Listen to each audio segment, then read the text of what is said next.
You think people respect confidence. They don't.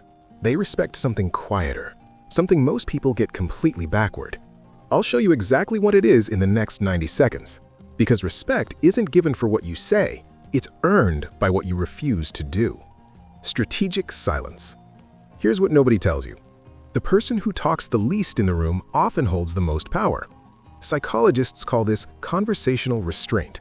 When you're not scrambling to fill every silence, people assume you're calculating, observing, in control. Picture this. Someone asks your opinion in the meeting. Everyone else jumps in immediately. You wait 3 seconds, then you speak. That pause? It triggers a psychological shift. Your words suddenly carry more weight because your brain signaled, "I don't need validation," through volume. The fix? Before you respond to anything today, count to 2. But there's something even more powerful than when you speak. Selective agreement. You know what kills respect faster than anything? Agreeing with everyone. Studies show that people who never push back are perceived as followers, not leaders. Your brain reads constant agreement as weakness or desperation. Real scenario? Your friend suggests a terrible idea. Most people either fake enthusiasm or stay silent. You say, "I see where you're going, but I think there's a flaw here." What happens?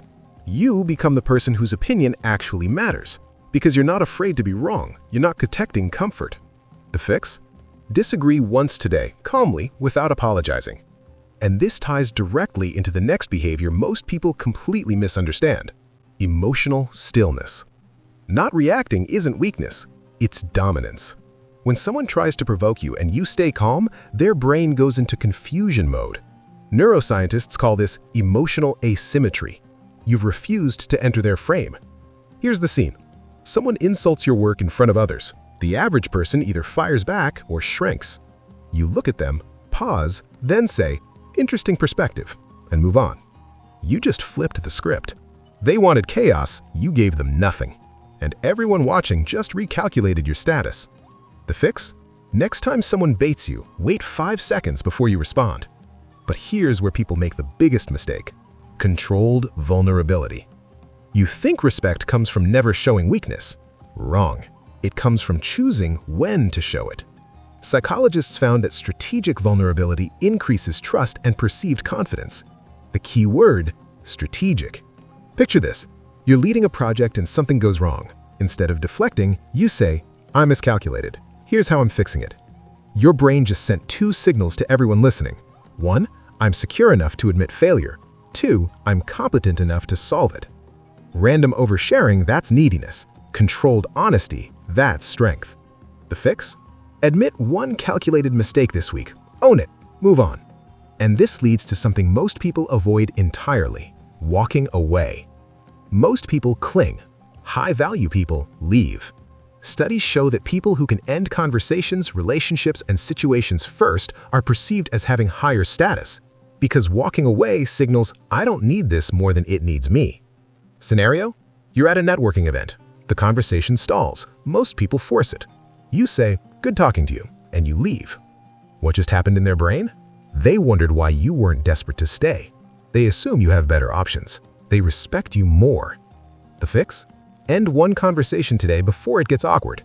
But there's something even more powerful than this: deliberate movement. Rushed movement screams anxiety. Slow movement commands space. Body language researchers found that people who move with intention are rated as more competent and trustworthy. Your nervous system reads speed as panic. Real example? You walk into a room. Most people rush to their seat, avoiding eye contact. You walk slowly. You look around. You sit last. You didn't say a word, but every brain in that room just ranked you higher. The fix? Today, move 20% slower than you normally would. And this connects to something people do unconsciously: selective availability. Always being available is not generosity, it's self-abandonment. Psychologists say that people respect boundaries, not convenience.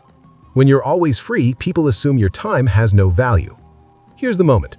Someone asks you to do something. You want to say yes immediately to be liked. Instead, you say, "Let me check my schedule and get back to you." Even if you're free, even if it's a small favor, you just taught their brain this person's time is allocated, not available. The fix? Delay your response to one request today by 2 hours. But none of this works if you violate this next rule: minimal explanation. Over-explaining is self-sabotage. Confident people state, insecure people justify. Studies show that excessive explanation is read as guilt or weakness. Your brain assumes if they're defending this much, something's wrong. The scene? You decline an invitation. Most people spiral. "Oh, I'm so sorry, I have this thing and I really wanted to," but you say, "I can't make it. Maybe next time." No story, no guilt, no performance. What happens? They respect the boundary because you respected it first. The fix? Give one less reason for every decision you make today. And this is where most people completely destroy their credibility. No self-deprecation. You think making fun of yourself is humble. It's not. It's pre-rejection. Psychologists call this strategic self-handicapping. When you insult yourself, you're trying to beat the others to the punch.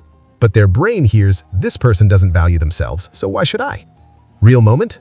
You finish a presentation. Most people say, "Sorry, I'm not great at public speaking." You say nothing, or "Thanks for listening."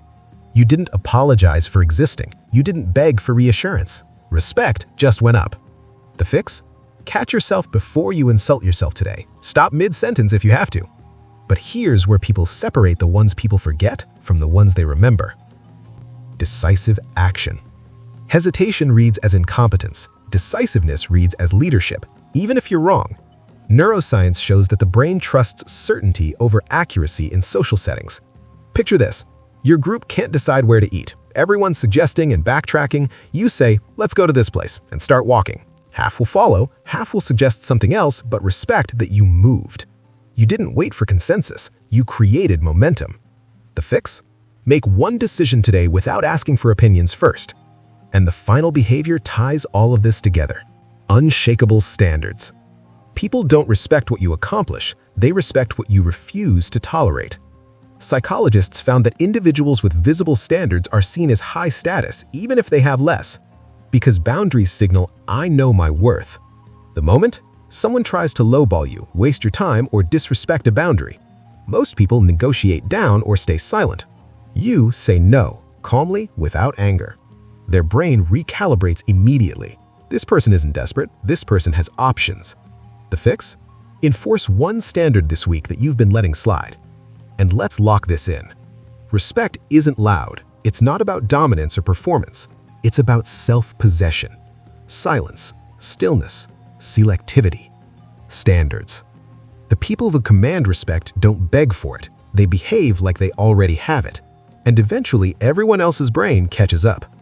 If you made it this far, here's the truth. You already know which of these behaviors you're violating. The question is, are you going to fix it or keep wondering why people don't take you seriously? Pick one behavior from this video. Practice it tomorrow. And if this hit you where it needed to, share it with someone who needs the same wake-up call. I'll see you in the next one.